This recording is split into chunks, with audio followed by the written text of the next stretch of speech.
Kain tayo. Nang nakita ko yung bigas ko ngayon guys na wala na, kaunti na lang, bigla ko na inaalala noong nabubuhat pa yung nanay ko, yung maliit pa ko, ay pilit talaga niya pinagkasya sa aming limang magkakapatid, no? Tapos, kumangutang naman siya sa kapitbahay, hindi naman pwede dahil pag Marso kasi sa amin, taghirap po talaga. Kaya ang ginagawa na lang niya, nagdidiskarte na lang siya. Pumunta yun sa bandang likuran namin. May nakita siyang saging doon na pananim ng tatay ko, no? Kagaya nitong saging, no? Kaya ang ginawa niya, pinagkasya talaga niya, diniskartehan po talaga niya. Kung alam ko naman may mga tao talaga nakarelate nito no dahil sila nga mismo wala pa silang trabaho. May tao naman talaga galing dito sa probinsya, nandun na sa malayo. Pag makita nila ito na video, talagang makaka-relate talaga sila, no? So, ayun guys, ipapaalala natin sa mga taong malayo na dito sa ating lugar, sa probinsya, at ipapakita ko sa kanila o ipapakita ko sa mga tao na hindi naman nakaka-relate sa mga ganitong pagkain. So, let's go! So yung guys, nagkamali pala ako sa aking mga salita dyan, no? Ay anim pala kaming magkakapatid, isang babae at 5 lalaki. So ayun nga guys, ang ginagawa ko na dito, nagpalit, nag-add ng mga ng saging.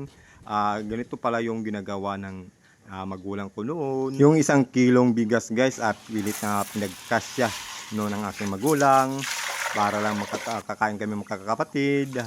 Dahil nga ay dyan na panahon po yung bata pa ako ay wala pa talaga akong magawa kundi maglaro lang. Pero na nagkaisip na ko guys, ayun, tumulong na ako, no? Kung panahon sa ating tanom o sa mga palay ay talagang tinutulungan ko sila kung paano magtrabaho. Pagdating naman ng ating mais, mga October, mga June hanggang October to December, ting mais po yan, ay tinutulungan ko po si tatay ko mag-araro. Yung nanay ko naman nagtatanim ng mga gulay, kung ano-ano na lang. Ako naman doon at harvest lang pagdating ng panahon, magha-harvest na ay ako lang yung nagbibinta, no? So ngayon guys ay hindi talaga masarap yung inihaw na tilapia kung walang ganitong mga sasawan. So kayo guys, ano ba ang ulam nyo? Kung wala kayong ulam, tara dito sa payag-payag o dito sa Manukan, sa Consita.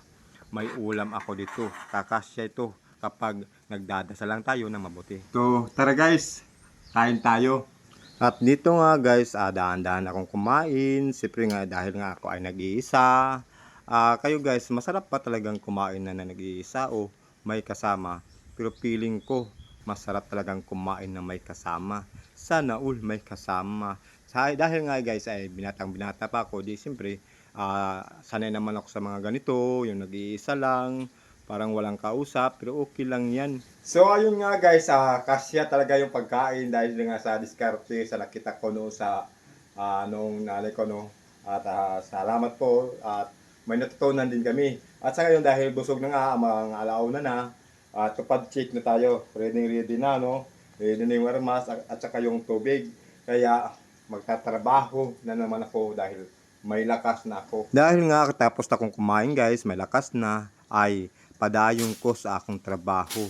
Di ring dapitan, no. Sa ngayon, ginagawa ko muna, hindi ko muna binubunot, kundi hinahampas ko lang muna dahil medyo may bato po kasi dyan, mahirap na po kasi bunutin. So ayun guys, maraming salamat po sa panonood. Hanggang sa muli, Mamat. So ayun po guys, maraming salamat po sa panonood. Hanggang sa muli dahil marami pa akong tatrabahuin doon.